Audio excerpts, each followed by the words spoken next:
पहले बता चुका हूँ कि 10 ऐसी चीज़ें हैं जिन पे एस्टेब्लिशमेंट और इमरान खान साहब का झगड़ा चल रहा था।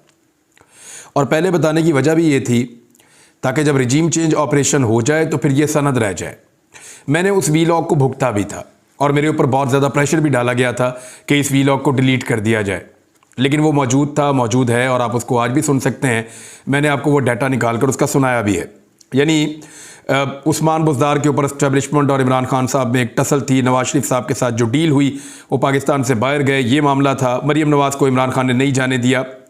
और इसराइल के मामले के ऊपर एस्टेब्लिशमेंट और इमरान खान साहब के अंदर दूरियां थी। कश्मीर और भारत के साथ जो मामला एस्टेब्लिशमेंट कुछ और चाह रही थी, इमरान खान साहब वो नहीं चाह रहे थे। सऊदी अरब के हवाले से जो खारजा पॉलिसी है इसमें कुछ मामला थे। शहबाज शरीफ को बाहर भिगवाने की कोशिश की गई लेकिन इमरान खान साहब ने रास्ता रोका। फिर एब्सोल्युटली नॉट जो इमरान खान साहब ने कहा, इकोनॉमी का मामला हो या NRO का मामला हो, इन तमाम चीज़ों पे एस्टेब्लिशमेंट और इमरान खान साहब के शदीद तरीन तहफ़्फ़ुज़ात थे। इमरान खान साहब अगर ये बातें मान लेते एस्टेब्लिशमेंट की तो शायद वज़ीर आज़म पाकिस्तान रहते, लेकिन इमरान खान साहब ने कश्मीर का सौदा करने से इनकार कर दिया था। वो लोग जो कल तक इमरान खान साहब को कहते थे कि उन्होंने कश्मीर का सौदा कर दिया, या वो सहाफ़ी जो इन बातों को बहुत ज़्यादा रिपोर्ट करते थे, आज वो अपने मुंह से खुद बता रहे हैं कि सौदा एक्चुअली जनरल कमर जावेद बाजवा साहब ने किया था। और उनका ये मानना है कि जनरल कमर जावेद बाजवा उसके लिए रिस्पॉन्सिबल हैं। और जनरल कमर जावेद बाजवा साहब ने जो हमारे सामने बातें की थी उनका एक हिस्सा मैंने आपके सामने रखा है। कुछ चीज़ें मैं आपको और बताता हूँ। एक सवाल मैंने बाजवा साहब से पूछा था और मैंने उनसे ये पूछा था कि पाकिस्तान की ये पॉलिसी है कि पाकिस्तान अमेरिका को अड्डे नहीं देगा। तो अड्डे ना देने का मतलब ये है कि आप ज़मीन के ऊपर अमेरिका को एक्सेस नहीं देंगे, लेकिन वो आपका फ़िज़ाई रास्ता इख्तियार करता है, इस्तेमाल करता है। यानी आपकी जो एयर स्पेस है उसको अमेरिका इस्तेमाल करता है। क्या पाकिस्तान उसके लिए इजाज़त देता है, या अमेरिका अगर इसको इस्तेमाल करेगा तो पाकिस्तान का रद्द अमल क्या होगा? ये बड़ा सादा सा सवाल था मेरा। बतौर सहाफ़ी मैं जानना चाहता था कि क्योंकि उन दिनों खबरें आ रही थी कि अमेरिका पाकिस्तान की एयर स्पेस इस्तेमाल करेगा और पाकिस्तान उसमें कुछ नहीं कहेगा, और इस किस्म की मुख्तलिफ लोग खबरें दे रहे थे। अमेरिका से कुछ सोर्सेज इस तरह की चीज़ें रिपोर्ट कर रहे थे। तो मैंने चाहा कि मैं जनरल रिटायर बाजवा साहब से पूछूं कि वो क्या कहते हैं। उस वक्त वो आर्मी चीफ थे। तो जनरल बाजवा इसके ऊपर लड़ पड़े और बहुत गुस्से में आ गए और उन्होंने ये बताना शुरू कर दिया कि अमेरिकन तैयारे कितनी बुलंदी पे उड़ते हैं। उन्होंने ये बताना शुरू कर दिया कि अमेरिकन ड्रोन्स जो हैं वो नाकाबिले तस्खीर हैं। और उन्होंने इस तरीके से इस चीज़ को बताया कि जैसे पाकिस्तान की हैसियत ही कोई नहीं है, यानी पाकिस्तान किसी चीज़ के अंदर कन्फ्रंट्रेशन में जा ही नहीं सकता। हमें ऐसा लगा, यानी मुझे बहुत अजीब लगा और बहुत बुरा लगा कि हमारे जर्नैल ने हमें डरी हुई बात बताई। कोई उम्मीद नहीं दिलाई कि अगर अमेरिका हमारी एयर स्पेस को इस्तेमाल करता है और हमारे ऊपर से गुजर जाता है या ज़बरदस्ती हमारी जगह इस्तेमाल करने की कोशिश करता है, तो हम बतौर कौम या बतौर फ़ौज उसको कैसे रोक सकते हैं, या हमारे पास क्या फार्मूला है, या हमारे पास क्या प्लानिंग है। तो एक बेचारगी का एहसास हुआ। जनरल बाजवा को गुस्सा जो अमेरिका पे चढ़ना चाहिए था वो मेरे पे चढ़ गया और उन्होंने उसके अंदर एक रद्दमल बहुत अजीब किस्म का दिया। वो उस वक्त वहाँ पे जनरल फैज़ ने एक लुकमा दिया था, मुझे याद है, और उन्होंने उनके एक लुकमे के अंदर मुझे काफ़ी चीज़ें समझ आ गई थी। उन्होंने कहा था कि मामला ये है कि रोकने के लिए सिर्फ मारना ज़रूरी नहीं है, जब रोकना हो तो बहुत तरीके होते हैं। तो ये तो चलें बात कोई समझ आती है, लेकिन जनरल बाजवा ने बिल्कुल हारा हुआ स्टेटमेंट दिया था और खौफजदा स्टेटमेंट दिया था। मैं हैरान था कि जो मुल्क तालिबान से मार खा रहा है वो पेशौरी चप्पल के अंदर मार रहे हैं उनको, और पुराने दूसरी जंग अज़ीम के हथियारों के साथ अमेरिका को शिकस्त दे रहे हैं। एक तरफ वो मुल्क वहाँ पे मार खा रहा है और एक तरफ एक दुनिया की बड़ी फ़ौजों में से एक फ़ौज का मालिक आर्मी चीफ और एक एटॉमिक पावर मुल्क का मालिक आर्मी चीफ जो है वो इतनी डरी हुई और इतनी खौफजदा बात कर रहा है अमेरिका को लेकर। तो मुझे खासी जो है वो तशवीश भी थी, बहुत बेचैनी भी थी, और बाकी सहाफ़ियों का भी मिला जुला रद्द अमल था। इसमें जनरल बाजवा का इसराइल के बारे में क्या मौक़िफ़ था उस तरफ भी मैं आपको बता देता हूँ। एक्चुअली मुझे ये बात कैसे पता चली, मुझे ये बात पता चली 2020 में। और 2020 में एक सहाफ़ी हैं, सीनियर सहाफ़ी हैं और मेरे दोस्त हैं, वो गए और जनरल बाजवा से 1-on-1 मुलाकात करके आए अकेले। उन्होंने बाजवा साहब से अकेले मुलाकात की और वापस आकर वो परेशान हो गए और उन्होंने मुझे रात गए फ़ोन किया। उन्होंने मुझे कहा कि हुआ ये है कि मेरी जनरल बाजवा से मुलाकात हुई है और वो इसराइल के साथ पाकिस्तान के ताल्लुकात को नॉर्मलाइज़ करना चाहते हैं, इसराइल के साथ पाकिस्तान के ताल्लुकात को बढ़ाना चाहते हैं। ये बाजवा साहब की सोच है। तो मैंने उनसे कहा कि मुझे इस बात का थोड़ा बहुत आइडिया है। उन्होंने कहा आपको कैसे आइडिया है? तो मैंने उन्हें कहा कि इससे पहले 3 सहाफ़ी ऐसे हैं जो जनरल बाजवा से मिलकर आए, और जब भी वो जनरल बाजवा से जो सहाफ़ी मिलकर आया, उसने आने के बाद अगले 1 हफ्ते के अंदर कुछ ना कुछ ऐसा किया है जिसके बाद पता चलता है कि वो इसराइल की तरफ उसका टिल्ट बढ़ा है, या उसको ये कहा गया है या वो ये खुद से कह रहा है, लेकिन वो कन्विंस है इस बात के ऊपर कि इसराइल के साथ जो है वो ताल्लुकात पाकिस्तान के बेहतर होने चाहिए। इनमें मैं सहाफ़ियों के नाम भी ले सकता हूं, लेकिन सबके लिए मुश्किल हो जाएगी। पाकिस्तान में एक बड़ा हसास टॉपिक है। हमारे एक दोस्त ने इसराइली टीवी को इंटरव्यू भी दे दिया इसी जोशो जज्बे के साथ, जब मुलाकात हुई मुबैना तौर पे, तो उसके बाद अच्छा इसमें कुछ और जो चीज़ें हुई वो ये हुई कि एक सहाफ़ी ने ट्वीट कर दिया, एक ने टीवी चैनल पे कह दिया, एक और दोस्त हैं उन्होंने इसके ऊपर वीलॉग में बात कर दी। तो ये मुख्तलिफ सहाफ़ी जो जनरल बाजवा से मिलकर आ रहे थे वो इसराइल के बारे में एक नरम गोशा अपने दिल के अंदर रख रहे थे। तो मुझे शक तो था इस बात के ऊपर, लेकिन जब वो सहाफ़ी मिलकर आए और उन्होंने मुझे कहा कि जनरल बाजवा इसराइल के साथ पाकिस्तान के ताल्लुकात बेहतर करना चाहते हैं या उनको नॉर्मलाइज करना चाहते हैं, तो मुझे ज़्यादा हैरत नहीं हुई। तो मैंने उनसे कहा, तो फिर उन्होंने कहा जी अब वो मेरे से एक्सपेक्ट कर रहे हैं, क्योंकि उन्होंने मुझे कन्विंस किया है बड़ी लंबी मुलाकात के बाद, वो मेरे से एक्सपेक्ट कर रहे हैं कि मैं ये बात अपने टॉक शो के अंदर या अपने प्रोग्राम के अंदर कहूँ और ये बात पाकिस्तान के लोगों के बीच में डिबेट को हम शुरू करें। बाजवा साहब का तरीकाकार भी यही था। वो जब हमें ये कह रहे थे कि कश्मीर के मामले को छोड़ दें और भारत के साथ तजारत करें, मामलात को आगे बढ़ाएं, तो वो ये नहीं कह रहे थे कि ये फौरी तौर पर नाफजुल अमल है। हालांकि मैंने उनसे पूछा, मैंने कहा 70 साल को हमको ये चूरन बेचा है कि जनाब हम कश्मीर को आज़ाद करवा के देंगे, ये फ़ौज इसलिए है, हम फतह कर लेंगे, और अब आप कह रहे हैं कि जी लड़ना ही नहीं है और कश्मीर को छोड़ दें और बाकी चीज़ों पे बात कर लें, कश्मीर बाद में देखेंगे। तो मैंने कहा लोग ये बात नहीं मानेंगे, लोगों को ये बात हजम नहीं होगी। हमने पूछा और भी लोगों ने पूछा ये सवाल, और ये बाजवा साहब के सामने एक दफ़ा नहीं आया, कई दफ़ा ये सवाल आया। अब इसी तरह जो मेरे दोस्त हैं उन्होंने कहा कि इसराइल के मामले पर बाजवा साहब ये सोचते हैं, और मुझे इस पर हैरत इसलिए नहीं हुई कि मैं बाकी जर्नलिस्ट जो मिलकर आए थे उन्होंने आकर जो कुछ किया था मुझे आइडिया था। तो उन्होंने कहा कि बाजवा साहब मेरे से एक्सपेक्ट कर रहे हैं कि मैं अब इसके लिए राय आमा को हमवार करूं और इसके ऊपर डिबेट करूं। तो कश्मीर के मामले में भी बाजवा साहब यही कहते थे कि डिबेट तो आप करवाएं ना, शुरू तो आप करें ना, इसको आप लेकर तो आए ना मार्केट के अंदर, लोग इसके ऊपर प्लस या नेगेटिव अपने रिमार्क्स तो दें ना, जरा थोड़ा सा खोलें तो सही डिबेट को आप। तो इसी तरह इसराइल के बारे में भी वो यही चाह रहे थे कि ये मामला खुले और लोग इसके ऊपर बहस करना शुरू करें, दोनों तरफ का पॉइंट ऑफ व्यू आए और फिर आहिस्ता आहिस्ता रास्ता बने इसराइल को तस्लीम करने के हवाले से। तो मैंने अपने उस सहाफ़ी दोस्त को बड़ी सख्ती से मना कर दिया, क्योंकि मेरे से उसने मशवरा मांगा था। तो मैंने कहा बिल्कुल आप ये मत कीजिएगा, बिल्कुल मत कीजिएगा, इसका आपको नुकसान हो जाएगा। नुकसान आपका ये हो जाएगा कि पाकिस्तान की अवाम के इसराइल को और फ़लस्तीन को लेकर मखसूस किस्म के जज्बात हैं, और मेरे अपने भी मैंने कहा यही जज्बात हैं। आप जब कुछ ऐसा करेंगे तो मुझे भी दुख होगा, लोगों को भी दुख होगा। तो आप ऐसा ना करें, जब तक फ़लस्तीन का मसला हल नहीं होता, उनको इंसाफ नहीं मिलता, तब तक इसराइल के साथ ताल्लुकात नॉर्मलाइज करने की हमायत कोई बेवकूफ़ी होगा जो करेगा। कायदे-ए-आज़म मोहम्मद अली जिन्ना का भी यही मौक़िफ़ था। तो इस तरीके से मैंने उनको मना किया। तो उन्होंने कहा जी मैं तो फंस गया हूँ फिर इसके अंदर, मैं तो वहाँ पे, मैंने कहा आप कमिटमेंट दे के आ गए होंगे वहाँ पे बाजवा साहब के सामने बैठ के, आपको लगा होगा सामने आर्मी चीफ बैठा हुआ है तो बंदा उसके जोम में आके या इस चक्कर में आके कि प्रेशर में आके बंदा मान लेता है बात। तो गालिबन ऐसा ही कुछ था।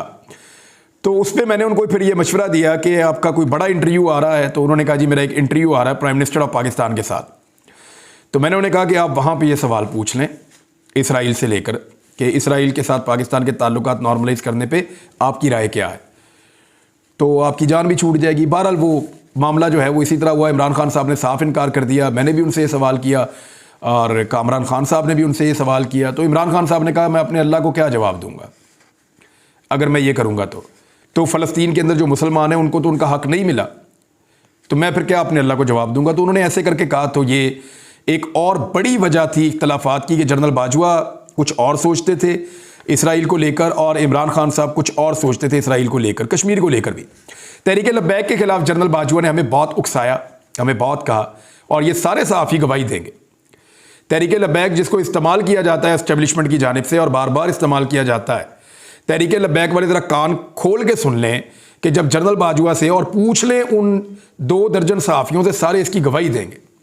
जनरल बाजवा उकसा रहे थे सहाफ़ियों को कि आप तहरीक लब्बैक के खिलाफ रिपोर्टिंग करें, जितना ज़्यादा होता है उनको एक्सपोज करें, उनके खिलाफ बात करें।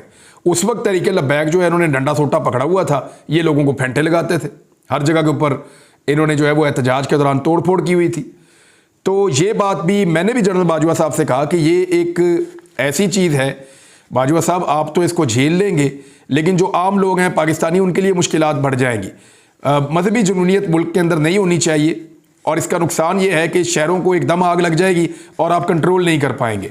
अच्छा, ये सिर्फ तहरीक लब्बैक के बारे में नहीं कह रहे थे, हम ओवरऑल बात कर रहे थे, लेकिन जनरल बाजवा स्पेसिफिकली तहरीक लब्बैक के बारे में बात कर रहे थे, और वो चाह रहे थे कि सहाफ़ी तहरीक लब्बैक के खिलाफ रिपोर्टिंग करें। वो उसको डिस्कस करवाना चाह रहे थे ताकि ये जो हवा है ये और ज़्यादा बड़ा हो जाए, और इसका इस्तेमाल जो है ऐसा लगता है कि शायद वो चाह रहे हो कि ज़्यादा करामद इस्तेमाल हो जाए। तो ये चीज़ें इसराइल के बारे में और तहरीक लब्बैक के बारे में और कश्मीर के बारे में, ये चीज़ें, और एयर स्पेस के बारे में जो अमेरिका की थी, जो मैंने सवाल किया था, ये चीज़ें मैंने आपको रिपोर्ट की हैं। इसके ऊपर तो 10 वीलॉग किए जा सकते हैं, वो इतनी लंबी मीटिंग थी, लेकिन मेरे ख्याल में चीज़ों को यहीं रोक लेते हैं। कोई चीज़ आएगी तो उसके ऊपर मैं आपको बताऊंगा कि एक्चुअली क्या हुआ था। आज हमने कुछ चीज़ें याद की हैं। यानी जनरल बाजवा ने एक ये भी बात की थी कि मैं अमेरिकन को और यूरोपियंस को ये कहता हूँ कि हम आप जैसे कपड़े पहनते हैं, आपकी तरह की ज़बान बोलते हैं, तो आप हमें उन मुल्कों की तरफ क्यों जाने देते हैं जिनका कल्चर हमसे नहीं मिलता और जिनकी ज़बान हम जानते ही नहीं हैं। यानी ये अमेरिका और मगरबी ममालिक को जनरल बाजवा ये समझाते थे कि चाइना की तरफ, रशिया की तरफ, यहाँ पे आप हमें ना जाने दें, आप हमें अपने साथ जोड़कर रखें, हमारे साथ अच्छे ताल्लुकात बनाएं। जब आप हमें सर्द मोहरी से देखते हैं या हमारी बात नहीं मानते या हमें दूर करते हैं तो फिर हमें उस तरफ जाना पड़ता है।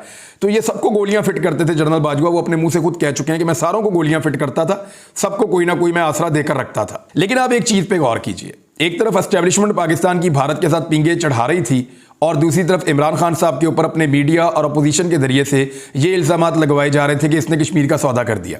एक तरफ इसराइल पर बातचीत की जा रही थी, सहाफ़ियों को कन्विंस किया जा रहा था और एक राय दी जा रही थी। अरब ममालिक के बारे में भी जनरल बाजवा साहब ने एक बात की थी। उन्होंने कहा था कि ये जो अरब हैं ये अब इस्लामी भाईचारे की बात नहीं करते, और ना इनके नज़दीक इस्लामी भाईचारा, इनकी नई नस्लों के नज़दीक इस्लामी भाईचारा नामी कोई चीज़ है। ये अब कारोबार करना चाहते हैं, बिजनेस करना चाहते हैं, ये देखे बगैर कि आपका ताल्लुक किस मज़हब से है, आप बरादर इस्लामी मुल्क हैं या नहीं हैं, इससे इनको कोई फ़र्क नहीं पड़ता। वो ये कहते हैं कि आपके पास प्रपोजल क्या है और मिलकर करना क्या है। लेकिन ये बड़ी हकीकत पसंदाना बात थी जो जनरल बाजवा ने की थी, और इस्लामी ममालिक को लेकर पाकिस्तान को भी अब अपना मफाद देखना चाहिए, अपना फ़ायदा देखना चाहिए। इमरान खान साहब अगर इन बातों पे सरेंडर कर देते तो रिजीम चेंज ऑपरेशन ना होता। ये इस बात की गवाही है कि उन्होंने सरेंडर नहीं किया और इसकी वजह से रिजीम चेंज ऑपरेशन हो गया। अब आ जाए ईद के बाद मुज़ाकरात वाली खबरों के ऊपर। तो सबसे पहले पाकिस्तान पीपल्स पार्टी ने कहा है कि मुज़ाकरात पर पीपल्स पार्टी तो यकीन रखती है, लेकिन इत्तेहादी जमातों की राय मुख्तलिफ है, वो मुज़ाकरात नहीं करना चाह रहे। हालांकि 26 अप्रैल को तय किया गया था कि मुज़ाकरात किए जाएंगे पाकिस्तान तहरीक इंसाफ के साथ, लेकिन अब ऐसा दिखाई नहीं दे रहा। उसकी एक वजह है, क्योंकि 26 अप्रैल का पहले तो तय किया गया था कि मुज़ाकरात होंगे हुकूमत के और पाकिस्तान तहरीक इंसाफ के वफूद के, लेकिन अब 26 अप्रैल को हुकूमत ने अपने इत्तेहादियों का इजलास बुला लिया और उनके साथ मीटिंग्स कर रहे हैं। जबकि फजलुर रहमान साहब की जो पॉलिटिकल पार्टी है, उस पार्टी ने भी मुशावरत शुरू कर दी है और 26 तारीख को उन्होंने अपना इजलास बुला लिया है, जो आगे चंद दिन तक जारी रहेगा। तो इस तरह जितनी भी पॉलिटिकल पार्टीज़ हैं वो आपस में एंगेजमेंट कर रही हैं और चीज़ों को तातुल का शिकार करना चाहती हैं। सुप्रीम कोर्ट ऑफ पाकिस्तान को मुझे लगता है 27 तारीख को ये बताया जाएगा कि हमने प्रोसेस शुरू कर दिया है, हम इसकी डेडलाइन नहीं दे सकते कि कब तक हमारे मुज़ाकरात मुकम्मल होते हैं। अब इसके जवाब में जो है वो शाह महमूद कुरैशी साहब ने एक स्टेटमेंट दिया।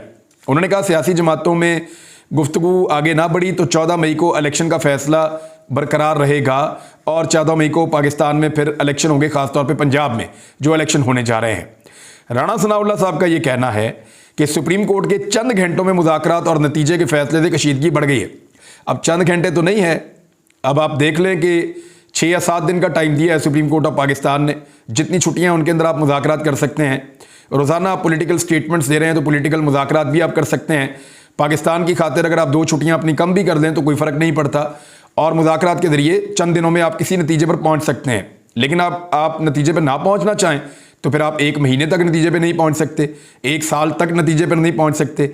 अब इसमें राणा सनाउल्लाह साहब कह रहे हैं कि अगर 14 मई को इलेक्शन हुए भी तो कोई तस्लीम नहीं करेगा। तो राणा साहब, इलेक्शन तो पाकिस्तान में आज तक जो भी हारा है उसने तस्लीम नहीं किए। जब जब आप इलेक्शन हारे आपने तस्लीम नहीं किए, जब जब कोई और जमात इलेक्शन हारी उसने भी तस्लीम नहीं किए। तो ये कोई नई बात नहीं होगी पाकिस्तान में कि पॉलिटिकल पार्टीज इलेक्शन तस्लीम नहीं कर रही। 2018 में भी नहीं किए गए, 2013 में भी नहीं किए गए, 2008 में भी नहीं किए गए, 2002 में भी नहीं किए गए, 1997 में भी नहीं किए गए, उससे पहले जो इलेक्शन हुए वो भी तस्लीम नहीं किए गए।